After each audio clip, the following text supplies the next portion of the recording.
Bienvenue mesdames, mesdemoiselles et messieurs, amis fidèles de Ma Vie Ma Santé, c'est votre programme que vous aimez beaucoup. Alors aujourd'hui, je reçois pour vous le président de la communauté congolaise de Toronto, monsieur Jean-Paul Idikaï. Bonjour. Bonjour madame. Comment vous allez? Ça va très bien, vous? Ça va bien, je suis contente que vous soyez déplacé et vous êtes venu jusqu'à notre studio pour faire cette émission parce que c'était pas facile de vous avoir. Hein? Merci beaucoup. Donc vous êtes à la tête du nouveau comité de la cocotte depuis l'année passée, donc ça fait seulement une année que vous êtes là. À peu près quelques mois, donc nous approchons vers une année. Vous approchez, oui, vers une année, c'est presque une année. Ouais. Alors, quelles sont vos impressions? Est-ce que ça a été facile? Bon, pour dire, en général, c'est pas facile parce que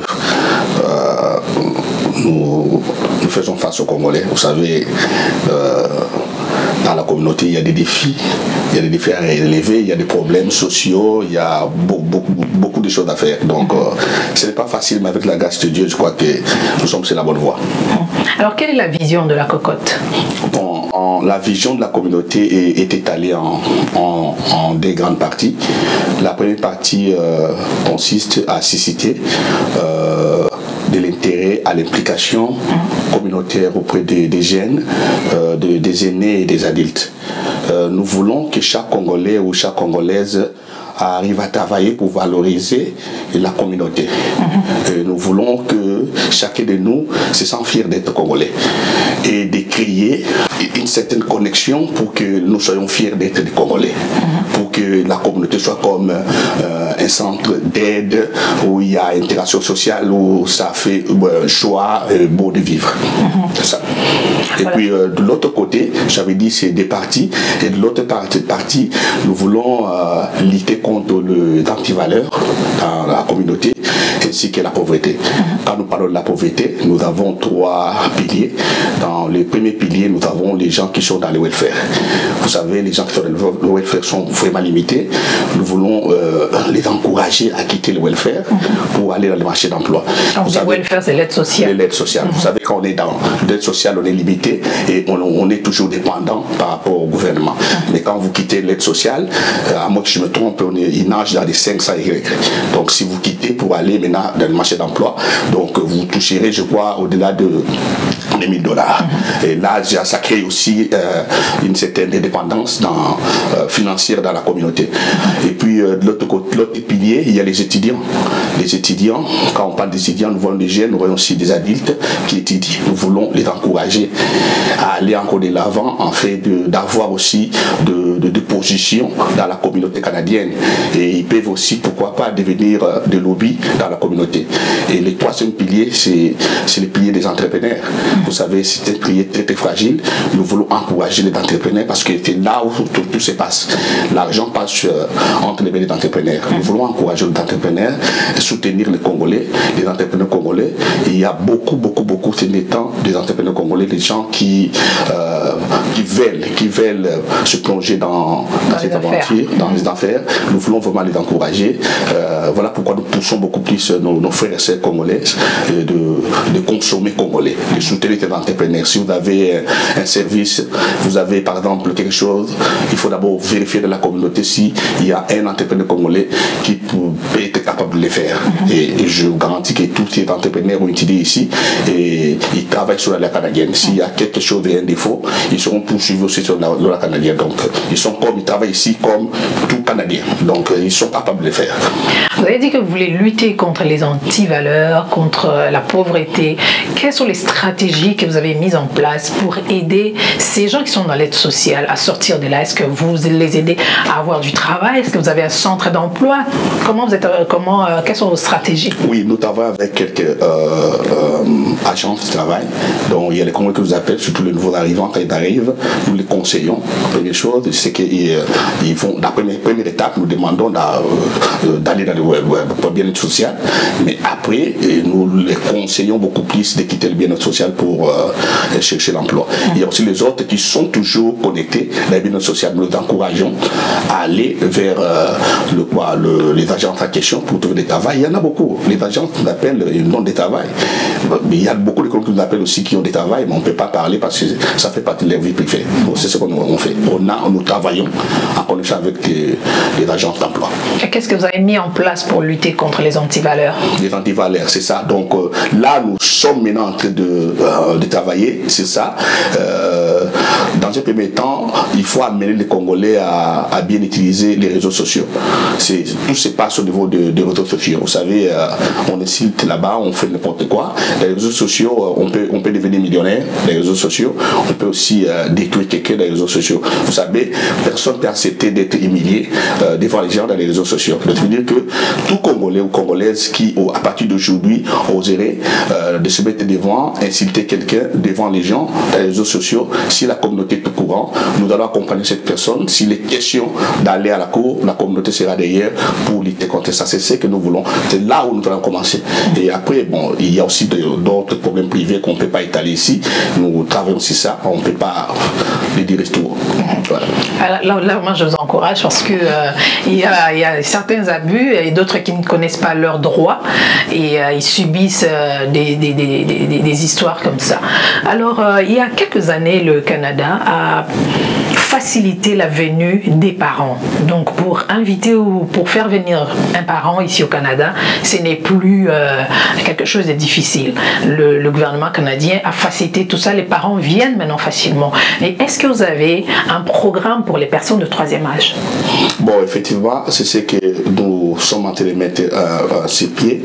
Donc, dans un premier temps, nous sommes en train de regrouper. Je crois que d'ici là, vous allez entendre des messages dans les réseaux sociaux, bien des églises, partout, surtout les Congolais. Nous allons envoyer des messages pour commencer à répertorier nos parents de troisième âge pour que nous arrivons à créer des services et les aider, par exemple, parce qu'il y a quelques, je peux dire, aides sociales, on les appelle comment, le travail, person support worker, donc qui sont dans la communauté, qui sont des bénévoles, ils peuvent aussi, selon leur emploi du temps, aller les assister. Mais nous, étant que communauté, nous allons organiser des activités pour les réunir parce que ce sont des parents, ils ont envie, par exemple, d'aller voir Niagara, ils ont envie, par exemple, de faire le tour ici de la ville, ils ont aussi envie de se réunir en tant que personne, fêter, tout ça. Ça dépend de l'argent que nous possédons. Vous êtes le président de la communauté congolaise de Toronto. La COCOT en sigle, de la grande région de Toronto. De la grande région de Toronto. Merci. Quelles sont les villes que vous couvrez exactement? Nous couvrons les 5 régions de Toronto. À part Toronto, nous couvrons Peel, Durham, Markham, Vaughan et Toronto.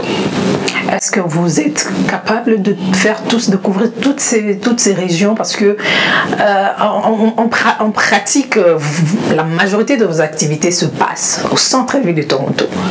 Et réunir tous ces gens-là, les faire déplacer, que ces gens-là fassent à tout moment à des longues distances, qu'ils viennent à tout moment au centre-ville, vous ne trouvez pas que c'est trop leur demander?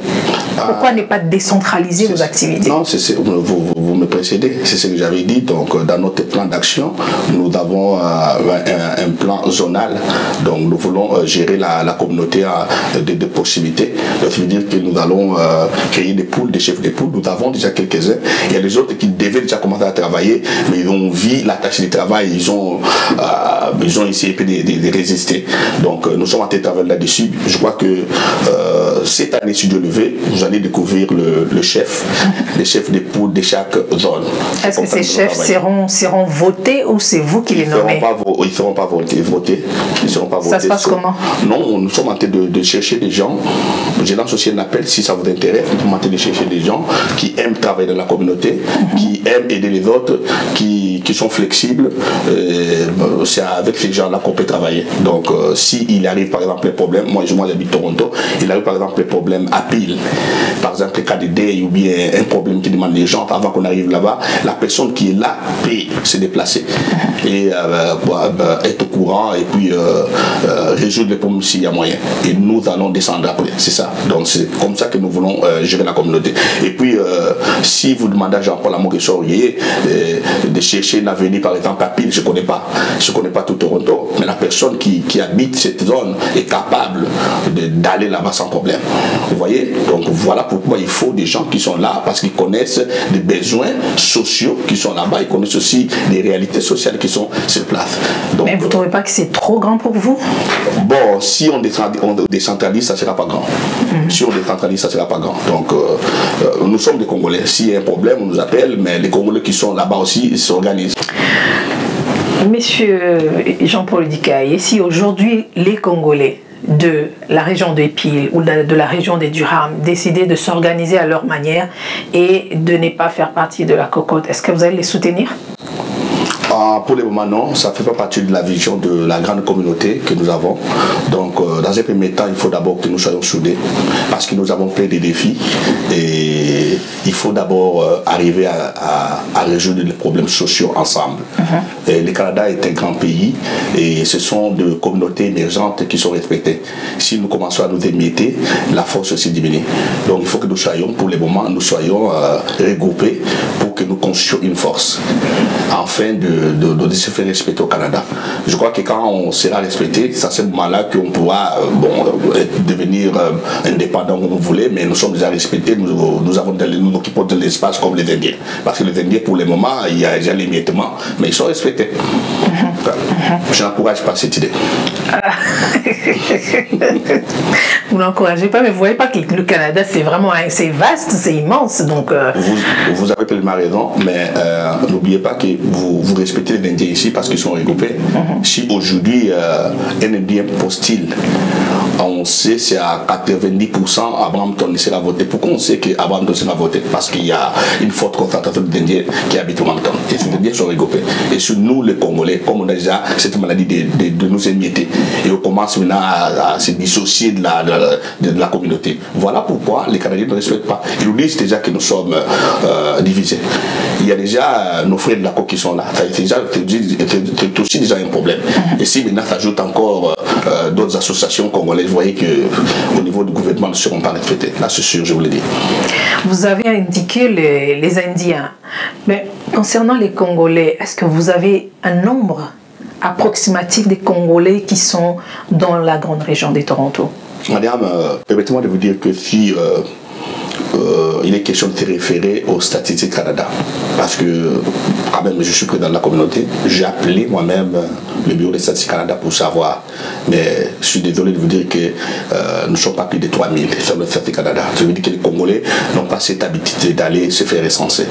Et dans la grande région de Toronto, selon le Statistique Canada, nous nageons au-delà de 2500 Congolais et à l'Ontario 10 000. Donc vous voyez, vous voyez pas que ça peut faire partie de votre travail de recenser les Congolais? Oui, vous avez raison, c'est ce qu'on a été de faire.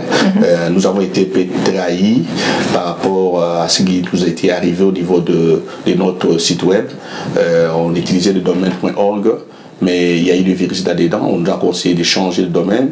Nous utilisons maintenant cocotte.com.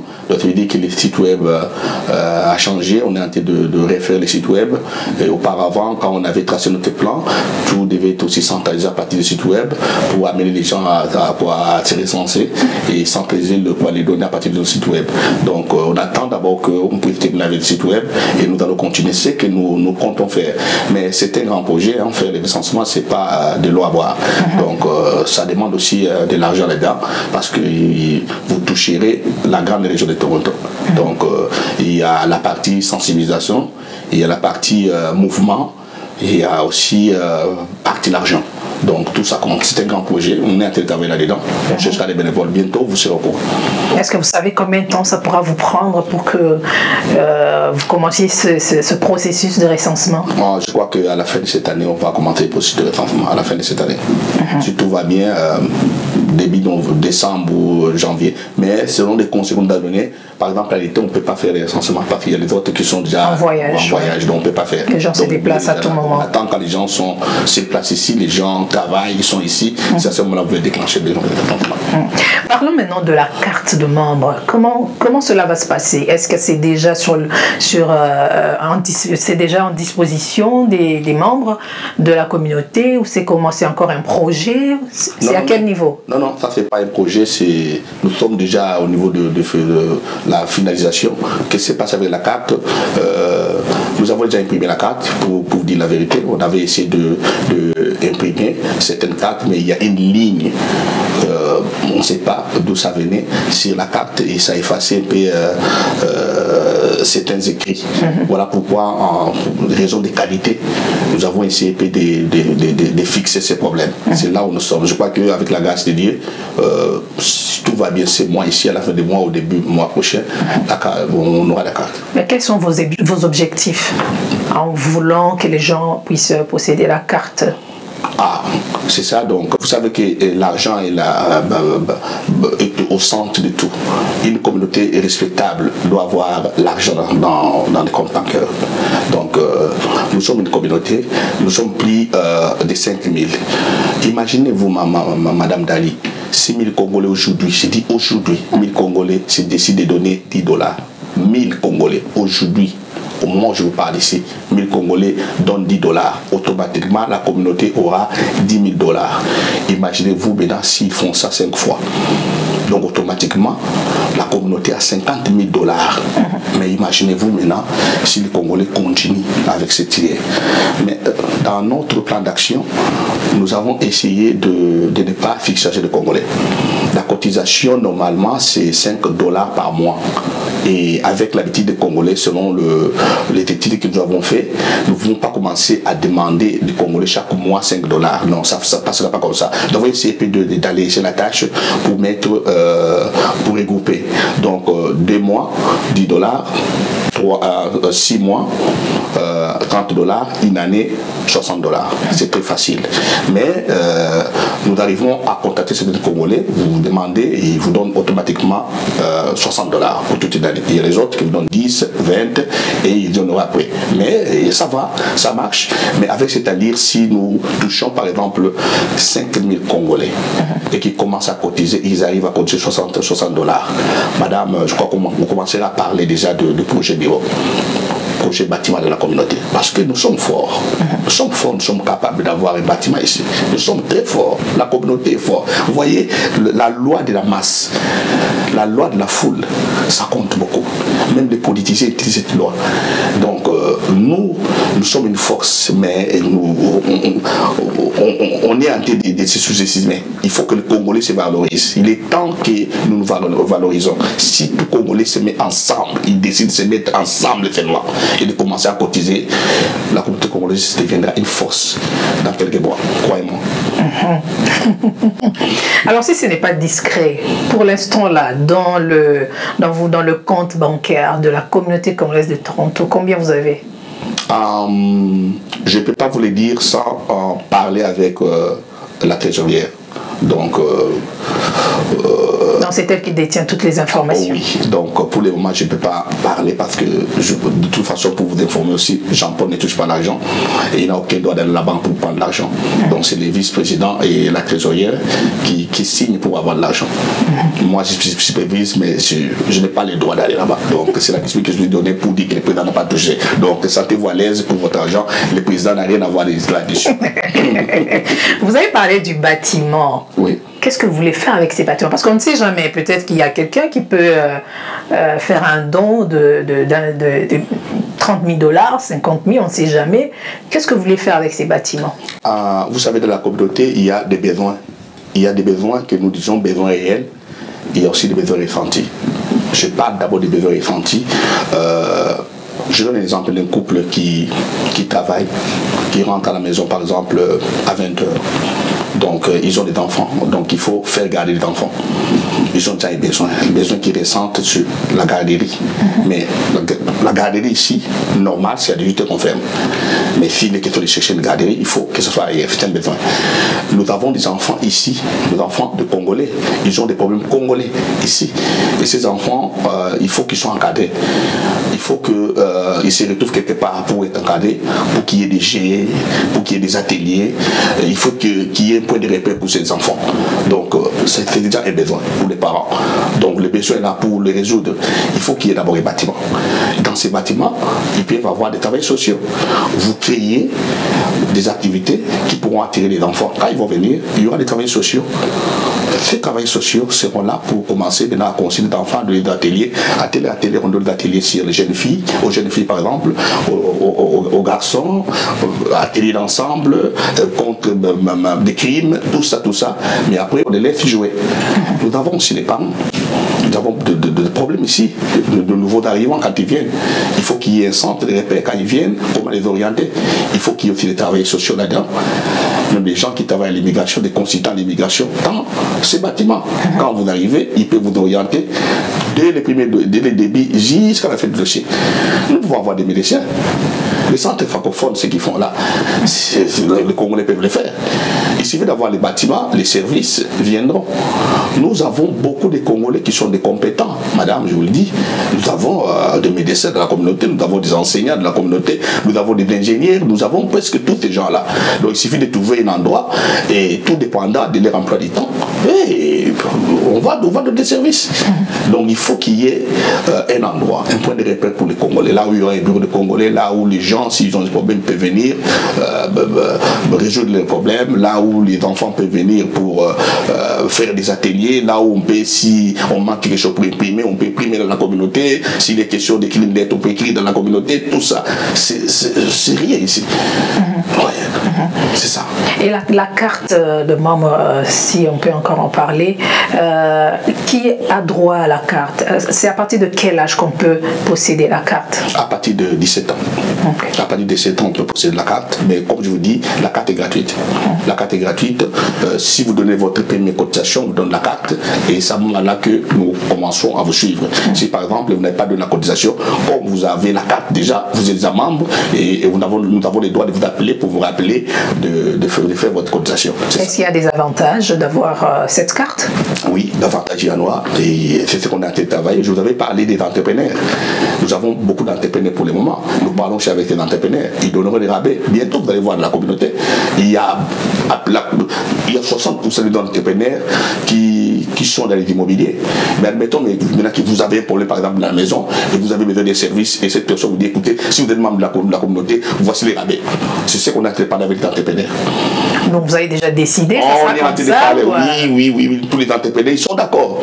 Quand on les aborde, ils sont d'accord. Pas de problème, si les membres de la communauté, je peux donner un rabais, par exemple, la facture est telle, lui il décide, écoutez, comme vous êtes membre, donc il dit que vous êtes les nôtres, voici les prix. Et puis vous aurez le droit de voter. Et au fur et à mesure que nous évoluons, nous allons ajouter aussi des avantages. S'il y a par exemple une fête dans la communauté et que c'est payant, les ayants droit sont des gens qui ont cotisé. Et il y a des prix, peut-être ça peut être gratuit, peut-être ça peut être à moitié, puis peut-être à 90%, on ne sait pas. Il peut arriver un problème dans la communauté, par exemple un deuil dans la communauté. Si c'est quelqu'un par exemple qui cotise, donc la communauté sera là pour recevoir des cotisations, et s'il y a moyen de remettre l'argent. Mais je vais vous donner un exemple. On a aidé beaucoup de gens ici qui ne sont pas les membres. Vous remettez $3 000 à la personne et puis c'est tout. Hein. Donc il s'occupe de la communauté, de comme si c'était ton droit. Mais c'est pas ce qui va se passer bientôt.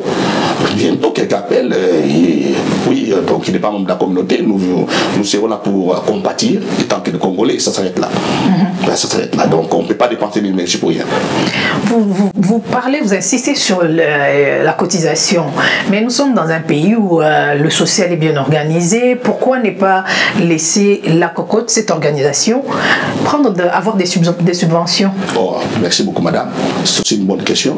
Vous savez, la subvention est donnée pour un but. Quand on vous subventionne, on vous donne une subvention, c'est pour que vous essayez de faire une activité selon la personne que vous avez une subvention dans un temps limité. Et quand vous allez terminer, il faut que dans votre compte, vous savez, c'est zéro. Donc la subvention, c'est le gouvernement. Le gouvernement a déjà des critères.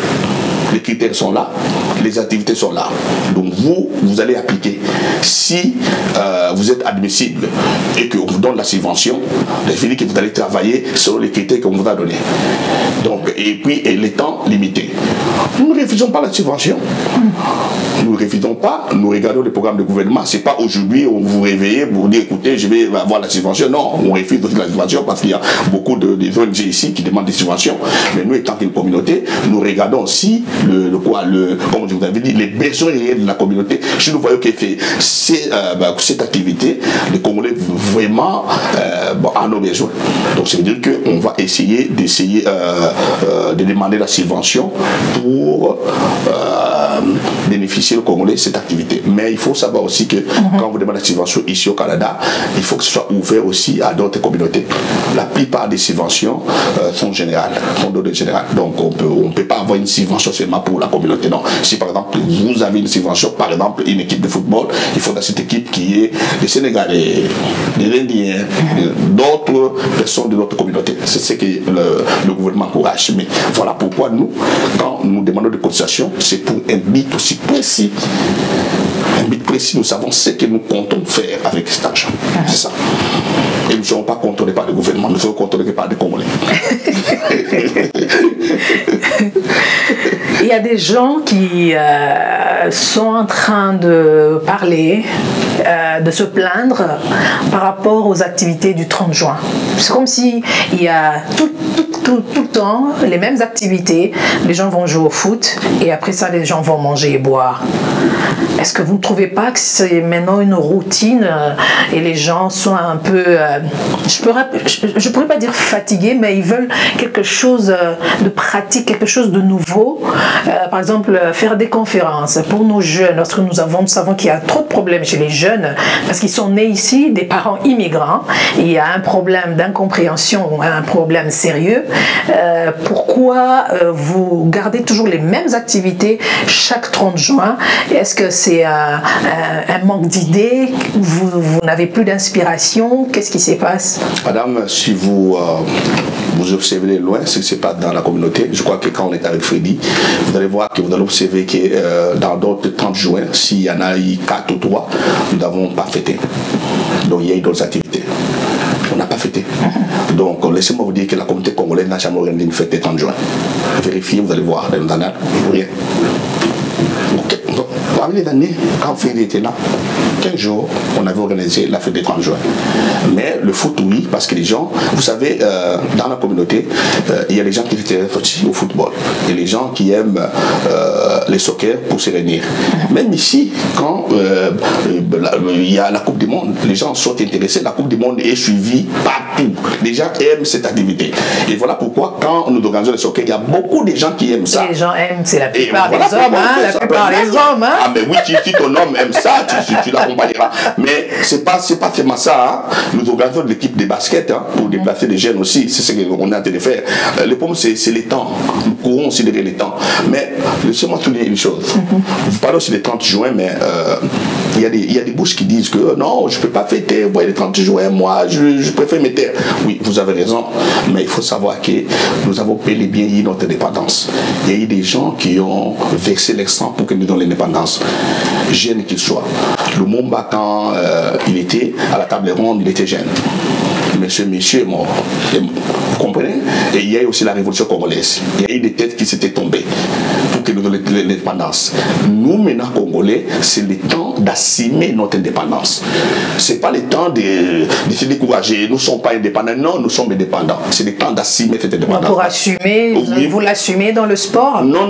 C'est pas, on organise l'activité, mais les idées sont là. Et que quand on organise, par exemple, nous voulons organiser, par exemple, des conférences. On a essayé de faire des conférences ici. Hein. Vous savez, dans la communauté, il y a des besoins. Si on organise des conférences, il y a ceux qui aiment des conférences qui iront. C'est pas aujourd'hui que je suis dans la communauté. Nous avons organisé la conférence avec M. Alain Denon. Il parlait de ce qui se passe à l'est du Congo. C'est un expert. Ce monsieur a été torpillé ici à cause de ce qu'il disait. Mais il y a eu combien de Congolais? Ce sont des politiciens qui s'intéressent à ça. Vous voyez, si vous regardez les conférences, les autres vous diront écoutez, vous regardez les conférences, vous laissez les terrains. Si vous regardez les terrains, les autres vous diront écoutez, c'est ça. Donc, nous allons essayer de partager, créer un plan. Qu'est-ce qu'on peut faire? Créer, je crois, l'année prochaine, nous allons créer un carnaval déjà, le 30 juin, cette activité le matin, ça, jusqu'à la fin. C'est ce qu'on va faire. Même débit, nous comptons faire qu'il y ait une journée culturelle. Vous voyez, par exemple le 25 juin au 1er juillet, Nous mettons une journée qui dirait les samedis tel on fera ça, samedi tel on fera ça, les samedis 30 juin ou bien la veille du 30 juin, les matins nous ferons ça, tout ça pour répondre aux besoins de la communauté. C'est ce que nous comptons faire l'année prochaine. C'est bon, c'est en faisant les erreurs qu'on se corrige. Ouais, on accepte aussi, il y a eu des ratés, donc nous acceptons. Heureusement, vous êtes humble. Hein? Ah, mais oui, j'accepte. Ok. Vous êtes à combien dans le comité? Dans les comités, nous sommes. Le comité directeur est composé de 5 personnes. Il y a Jean-Paul, il y a le vice-président, Ilembo, il y a le secrétaire Serge Kaniki, il y a la trésorière Madame Karine Kitenge, il y a chargé des relations sociales Madame Niki. Donc 5. Bon, nous avons aussi des départements. Les départements avec lesquels nous travaillons, pardon. Nous avons le département social qui est géré par Papa Dani, qui nous appelle le Papa Social, et il est secondé par Madame Mama Philo. Et puis nous avons le département de event, donc des événements, qui est géré par Patrick Aruna et il est secondé par Tina Bakuteka. Nous avons le département des sports qui est géré par Bosca et il est secondé par le jeune Christian. Et puis nous avons le département des médias qui tremble le paix, qui est géré par notre frère le nom comme M. Flavien, mais il est très occupé à tel point que tantôt on les manque souvent, mais il est secondé par Jean Kabongo. Bon, c'est ça pour le moment, c'est ça. À moins que je me trompe, il y a d'autres départements que j'oublie. Mais avec votre équipe, vous n'avez le mandat qui est de 2 ans. Oui. Vous pensez avec tous ces projets, tout le plan que vous nous avez dit, est-ce que c'est possible de les réaliser en 2 ans? Madame, si je suis orgueilleux, je vous dirais oui. Mais je ne suis pas orgueilleux, je vous dis qu'on va faire l'essentiel. Voilà pourquoi il y a ce qu'on dit échange. S'il arrivait que j'ai quitté, je vais prendre la personne qui m'a remplacé, qu'on fera la rémunérer. Puis je vais dire, écoutez, regardez ce que je voulais faire. Et voici ce qu'on n'a pas fait. Et je vous demanderai de faire ça. Si vous avez besoin de conseils ou quoi, je le ferai. Donc c'est ce qu'on va faire. Comme je suis en train de faire avec Freddy. Si j'ai des questions, je pose des questions à Freddy, il me répond. C'est ça. Donc l'idée serait d'avoir un mandat de 3 à 4 ans? Non, vraiment l'idéal d'avoir un mandat de 3 à 4 ans comme les autres amis, par exemple à Dallas, ils ont un mandat de 3 ans. Bon, nous respectons. Pour le moment, c'est l'Assemblée générale qui a décidé, on respecte. Donc moi je m'en fous. Moi je m'en fous. Ok, et comment on peut contacter ce comité le comité directeur de la cocotte? Comment vous contactez? Est-ce que vous avez un numéro? Est-ce que vous avez un bureau? Comment vous joindre? Nous avons un numéro 1-800 1-888-646-5596. Si vous appelez ce numéro, vous allez, il y a des extensions. L'extension 1, c'est le président. Et puis nous avons un bureau. Et nous rencontrons beaucoup de Congolais au bureau. Je crois que... il est où le bureau? Le bureau est à 64 Ford. À Toronto. À Toronto. Donc le bureau est équipé. Voilà pourquoi je vous demande la cotisation. Si vous entrez dans le bureau, vous serez fiers d'être Congolais. Et je souligne encore que nous sommes parmi de communautés congolaises, de communautés qui ont des bureaux. Ah oui, il y a certaines communautés qui n'ont pas de bureau. Ils n'ont rien. S'il est à vérifier, ils n'ont rien. Et les gens qui nous ont dit, ils n'ont rien. Et on vérifie partout, ils n'ont rien. Donc oui. Et puis, je voulais encore souligner une chose. Il y a d'autres communautés qui travaillent avec leur gouvernement. Et elles sont très fortes parce qu'elles travaillent avec le gouvernement finance la communauté, le gouvernement paye même les loyers. Mais nous autres ici, nous sommes coupés. Donc on ne peut pas travailler avec le gouvernement, on ne peut pas travailler avec même l'ambassade. Donc si vous osez, donc automatiquement vous savez ce qui va vous arriver. Donc voilà pourquoi on dit, oh non, il y a d'autres communautés qui émergent. Non, nous avons des différents défis. Des communautés qui travaillent avec le gouvernement. Oui, il y a différentes réalités. Je vous donne par exemple l'exemple de communautés marocaines. J'étais avec les présidents. Ils attendent leur ministre d'affaires, je crois, intérieures ou étrangères. Les ministres qui viennent ici, parce que qu'est-ce qui se passe chez eux? Si une femme est au monde, automatiquement on enregistre dans la communauté. Automatiquement on enregistre. Quand les ministres viennent, les ministères on donne les datas. Donc tout ce qui se passe ici dans la diaspora, vous pouvez vous multiplier comme vous voulez, mais chez eux là-bas ils font les chiffres. Donc tout se passe, il y a un noyau ici dans la communauté. Donc les communautés bien organisées, ils dépendent de l'ambassade. Et l'ambassade dépend automatiquement du gouvernement. Et c'est quand les ministres tombent, automatiquement ils parlent avec le président de la communauté. Je donne encore un exemple de notre frère de Dallas. Bon, il a essayé de se connecter avec l'ambassade, bien qu'on nous refuse de faire ça. Pourquoi il a fait ça? Parce que l'ambassade aux États-Unis, vous savez, l'ambassade est très loin par rapport à Dallas. Ce qu'il a fait, il a favorisé aux Congolais qui sont sur place d'avoir les passeports. Vous venez au bureau de communauté, vous appliquez pour avoir votre passeport ou bien avoir des documents de l'ambassade. Lui, qu'est-ce qu'il fait? Il envoie et puis l'ambassade l'envoie de tout. Vous venez récupérer. C'est ce qui se passe. Les Congolais de Dallas ont leur passeport. Ils ne se sont pas déplacés. Mais chez nous ici, on ne peut pas les faire. Mais les Congolais se déplacent. Ils préfèrent se déplacer pour aller par exemple à Ottawa pour avoir des passeports. Mais nous, par contre, si on dit ok, nous voulons créer ce service connecté avec l'ambassade. Non.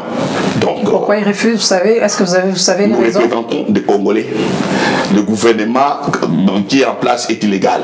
Donc il faut qu'on te le dise. Donc tant que le gouvernement est illégal, on ne coopère pas. Donc comme nous représentons les Congolais, et ces Congolais sont des opposants. Donc on respecte. Mais nous représentons des Congolais. Oui.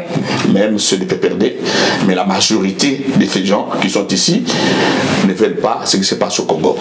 Donc comme ils ont élu M. Jean-Paul, M. Jean-Paul va se plier à leur oui, vous êtes à leur service. Merci beaucoup. Donc oui. Ils ne me demandent pas d'aller là-bas, ils me demandent de les servir. Donc je me plie. Voilà, nous sommes presque à la fin de cette entrevue. Bien qu'il y a beaucoup de choses à dire, mais on ne pourra pas tout finir aujourd'hui. Alors un dernier mot aux amis qui vous suivent en ce moment. Bon, nous voulons juste, je voulais lancer un message aux parents, même aux amis qui ont gradué cette année. Et la communauté veut aussi vous honorer de sa façon. Voilà pourquoi nous vous demandons d'aller vous enregistrer. Vous l'avez dans ta page Facebook, il y a un lien. Enregistrez-vous. Il ne faut pas dire qu'il y a une discrimination. Nous avons choisi les nôtres pour les honorer. Chaque chose a son temps. Maintenant, nous passons des temps d'enregistrement. Il y aura un temps maintenant de faire autre chose. Je vous en supplie. Il est temps maintenant la communauté disposée pour avoir vos noms parce que il s'est passé quelque chose. On veut vraiment vous honorer. C'est le temps d'aller s'enregistrer. Il ne faut pas commencer à dire nous avons choisi des gens et c'est les qui rient tel. Il y a une discrimination. Je l'ai dit tout haut. Si par exemple tu es parmi les gradués, le président de la communauté a besoin aussi de t'honorer parce que le président n'était pas à ta graduation. Je voulais aussi le fait que tenir ta main. S'il y a besoin, des élites de la communauté aussi ont besoin de tenir aussi ta main et de te féliciter. Parents, c'est le moment. Frères et sœurs, grands frères, c'est le moment. Merci. Merci beaucoup d'avoir répondu à notre invitation et j'espère vraiment que nous aurons encore d'autres entrevues pour expliquer, vous accompagner tout au long de votre mandat et expliquer aux gens tout ce que vous êtes en train de faire. S'il y a quelque chose, un événement et tout, nous sommes toujours là pour médiatiser cela. Voilà, Madame, Messieurs, merci beaucoup pour votre précieux temps que vous nous avez accordé. C'était le président Jean-Paul Idikaï, président de la communauté congolaise de Toronto, Cocotte en sigle. N'oubliez pas, allez liker, allez vous abonner à notre page YouTube, aimez notre page Facebook et si vous avez des commentaires, des questions, écrivez au bas de la page ou bien contactez-nous sur Facebook ou bien encore, nous avons notre adresse email mavimasanté@live.ca. Merci beaucoup et je vous retrouve très très bientôt pour un autre numéro de Ma Vie Ma Santé avec des invités toujours intéressants. Merci et bye.